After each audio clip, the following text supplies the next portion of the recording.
మనం ఇంట్లో చూస్తూ ఉంటాం. ప్రతి ఇంట్లో కూడా బల్లీలు తీవ్ర ఇబ్బందులు పెడుతూ ఉంటాయి. కానీ అవి మనకు హాని చేయకపోయినా సరే వాటిని చూసినప్పుడు అదొక రకమైనటువంటి ఇబ్బందిగా మనం ఫీల్ అవుతుంటాం. వంటగదిలోనో, లేకపోతే బాత్రూమ్‌లోనో, లేకపోతే హాల్‌లోనో, అవి బెడ్‌రూమ్‌లో కూడా తిరుగుతూ ఉంటాయి. వాటి కోసం అవి తిరగకుండా ఉండటం కోసం రకరకాల చిట్కాలు ప్రయత్నిస్తూ ఉంటాం. కానీ ఎక్కడో చోట ఉంటూనే ఉంటున్న నేపథ్యంలో అసలు అంటే ఇవి గ్రామీణ వాతావరణంలో ఉంటాయి. సిటీ కల్చర్‌లో కూడా ఉంటాయి బల్లులు. అంటే ఆ లైట్ల దగ్గరకు వచ్చి ఆ పురుగులు తింటూ ఉంటాయి. కొంతమందికి అయితే మాత్రం బల్లులు చూస్తే మాత్రం విపరీతమైన ఎలర్జీగా ఉంటుంది.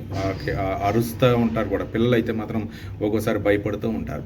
అంటే ఏమి చేయకపోయినా సరే అదొక రకమైనటువంటి ఒక ఇబ్బందికర పరిస్థితి. ఈ నేపథ్యంలోనే బల్లి శాస్త్రం కూడా ఉంది. బల్లి గనక ఒకవేళ కుడి చేయి మీద పడితే ఎలాంటి ప్రభావం చూపిద్ది, ఎడమ చేయి మీద పడితే ఎలాంటి ప్రభావం చూపిద్ది, తలపై పడితే ఎలాంటి దుష్ఫలితాలు ఉంటాయి, లేకపోతే కలిసి వస్తుందా అనేది కూడా మనం చూస్తూ ఉంటాం. ఆ శాస్త్రం ప్రకారం, బల్లి శాస్త్రం ప్రకారం వెంటనే చదువుతూ ఉంటాం, లేకపోతే దానికి సంబంధించి వేరే వాళ్ళని అడుగుతూ ఉంటాం అనమాట. ఈ ప్రయత్నంలోనే అసలు బల్లులు తిరగని ప్రదేశాలు ఉన్నాయి అంటే మాత్రం మనం చాలా అరుదు.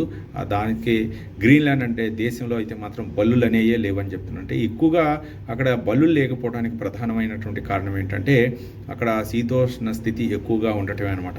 -డిగ్రీలో అక్కడ టెంపరేచర్ ఉండటం వల్ల ఈ బల్లులు అవ్వచ్చు, లేకపోతే పాములు అవ్వచ్చు, ఇవన్నీ కూడా తిరగటానికి వాటికి కావలసినటువంటి ఉష్ణోగ్రత లేకపోవడమే ప్రధాన కారణం అని చెప్తున్నారు. మొత్తానికైతే మాత్రం వాళ్ళు అంటే బల్లులు లేని సమాజం, బల్లులు లేని దేశాలు ఉన్నాయి, బల్లులునే ఉన్నాయి. కానీ అవి మీద పడితే లేకపోతే ఏదో అది జరుగుతుందని చెప్పేసి నమ్మేటటువంటి ప్రజలు కూడా ఉన్నారు.